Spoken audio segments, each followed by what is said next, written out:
Study আড্ডা। আমি আলোচনা করব আজকে ইডাব্লিউএস সার্টিফিকেট নিয়ে। ইডাব্লিউএস সার্টিফিকেট, হ্যাঁ ইডাব্লিউএস সার্টিফিকেট হচ্ছে এই টপিকটা নিয়ে অনেকেই বলছে ভিডিও করতে। তো ইডাব্লিউএস সার্টিফিকেট আমি বলে দিচ্ছি কাদের চলবে কাদের চলবে না, তো ভালোভাবে জেনে নিন। 10% সংরক্ষণ কি বাদ দিয়েছে সব এই ভিডিওতে বলবো, তো ভিডিওটা সম্পূর্ণ দেখুন।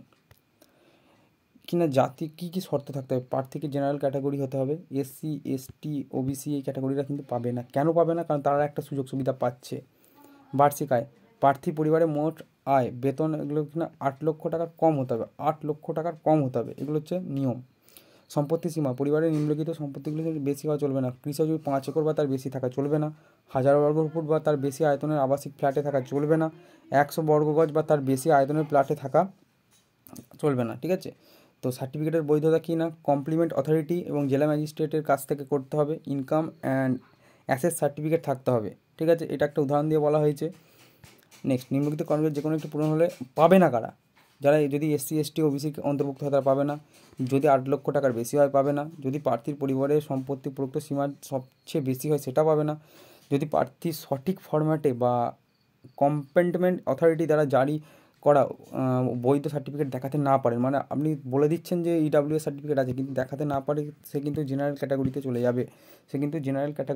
চলে যাবে, কিংবা এসসি এসটি ওবিসি যদি তারা দেখায় সেইখানে ক্ষেত্রে ওবিসি তাদের ওবিসি বা এসসি এসটি যারা যদি দেখায় ইডাব্লিউএস তাদের কিন্তু সেই সার্টিফিকেটটা গ্রাহ্য হবে না।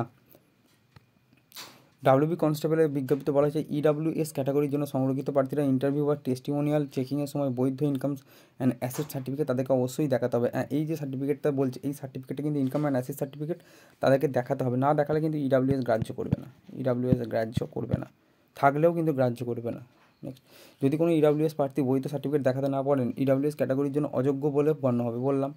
তো যদি আনরিজার্ভ ক্যাটাগরির কাট অফ মার্কস বা তার চেয়ে বেশি নম্বর পেয়ে থাকেন তবে তাকে ইউআর ক্যাটাগরির মধ্যে ফেলে দেওয়া হবে। নেক্সট, এবার সংরক্ষণে ইডাব্লিউএস সুবিধা কী পাওয়া যাবে, 10% একটা সংরক্ষণ পাওয়া যায়। 10% সংরক্ষণ তাহলে দিচ্ছে, যারা বলছে 10% সংরক্ষণ দেবে না তারা কিন্তু ভুল বলছে। ডাব্লিউবি কনস্টেবল 2024-এর বিজ্ঞপ্তিতে ইডাব্লিউএস প্রার্থীদের জন্য আলাদাভাবে সুনির্দিষ্টভাবে বলা আছে শূন্যপদ, তো সেটা বিজ্ঞপ্তিতে একটু দেখে নেবেন। শূন্যপদ কী বলেছে না বিজ্ঞপ্তিতে, ইডাব্লিউএস প্রার্থীদের আলাদাভাবে শূন্যপদ বললাম। কাট অফ মার্কস হচ্ছে ইডাব্লিউএস ক্যাটাগরির জন্য কাট অফ মার্কস আলাদাভাবে তৈরি করা হয়। হ্যাঁ, দেখাই যায় ইডাব্লিউএস অনেক একটু কাট অফ অর্থাৎ কাট অফ একটু কম ওঠে। তো ইডাব্লিউএস সার্টিফিকেট যদি না থাকে জেনারেল ক্যাটাগরি স্টুডেন্টদের বলবো করে নিতে। যদি কীভাবে করতে হয় সব প্রসিডিওর আমি কিন্তু ভিডিও দিতে জানাবো, তবে এই ভিডিওতে কমেন্ট করে বলতে হবে যে কীভাবে করতে হয়, তার ভিডিও লাগবে কি না।